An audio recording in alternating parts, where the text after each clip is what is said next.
یہ سانپوں کی بستی ہے، ذرا دیکھ کر چل بسی، یہاں کا ہر شخص بڑے پیار سے ڈستا ہے۔ ایئرپورٹ سے گھر تک سارا راستہ دونوں خاموش رہی تھی۔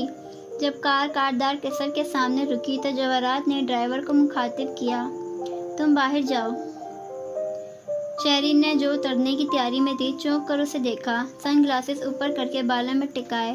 ڈرائیور اتر گیا تو جواہرات نے مسکرا کر گردن اس کی طرف موڑی۔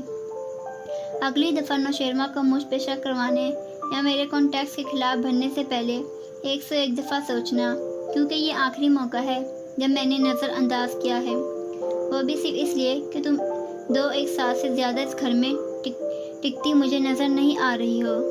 سو یہ مختصر وقت میں تمہارے لیے نہ خوشگوار نہیں بناؤں گی، نہ تم میرے لیے بنانا۔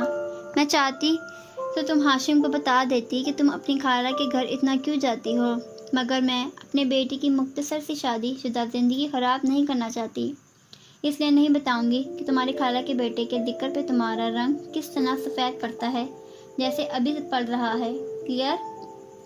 مسکرا کر ٹھنڈے برف لہجے میں کہہ کر وہ دروازے کی طرف مڑی۔ شہرین نے تھوک نگلا، پھر گردن تان کر کہنے کی کوشش کی، ہاشم جانتا ہے وہ میرا دوست تھا۔ بالکل، ہاشم یہی جانتا ہے کہ وہ تمہارا دوست تھا شہری، مسکرا کر کہتی وہ باہر نکل گئی۔ شہرین نے آنکھیں بند کر کے کھولیں، بوٹوکس کی ماری بھڑیا اور خود بھی مسکراہٹ چہرے پہ لاتی باہر آ گئی۔ بے اعتبار شخص تھا وہ، وار کر گیا لیکن میرے شعور کو بیدار کر گیا۔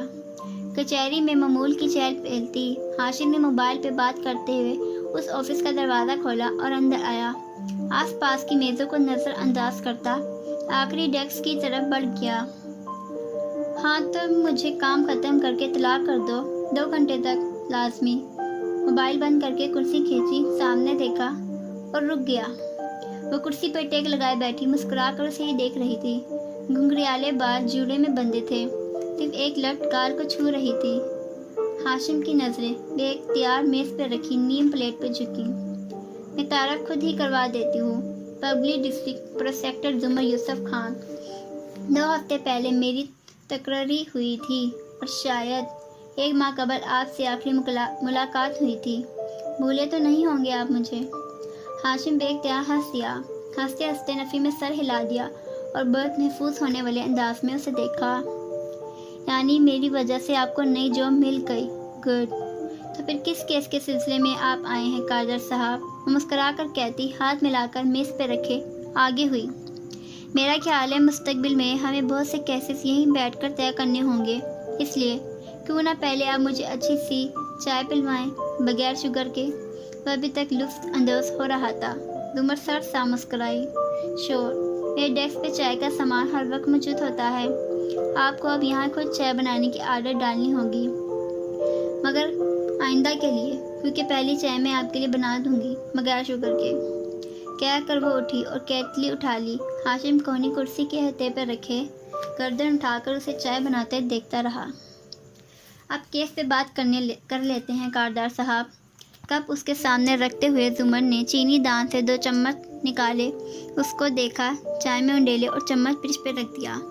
پھر کرسی پہ آ بیٹھی اور بولی، یقین کیجیے میرا دماغ آج بالکل حاضر ہے۔ ہاشم پھر سے ہنس دیا، دل ہی دل میں تلملاتے ہوئے۔ 5 سال بعد بھی وہ اسی طرح بوفے ٹیبل کے ساتھ کھڑا ہنس کر کسی سے بات کر رہا تھا، اور بے خیالی میں اس کو دیکھتی زمر ذرا ٹھٹکی۔ ارد گرد شادی کا فنکشن جو ماضی کی دھول میں دھندلا ہو گیا تھا اب واضح ہونے لگا۔ اس نے ایک ہاتھ سے کمپٹی مسلی اور کرب سے آنکھیں بند کیں۔ انہیں میٹھا لینے جا چکی تھی، مگر جو کڑوا وہ کہہ کر گئی تھی اس کا اثر اب بھی جاری تھا۔ یہ رشتہ کب مانگا گیا، کب انکار ہوا، اسے یہ نہیں معلوم تھا، مگر ایک بات صاف نظر آنے لگی تھی۔ وہ جو 4 سال سے یہ سوچتی رہی کہ فارس نے اس کے ساتھ ایسا کیوں کیا، تو اس کا جواب مل گیا تھا۔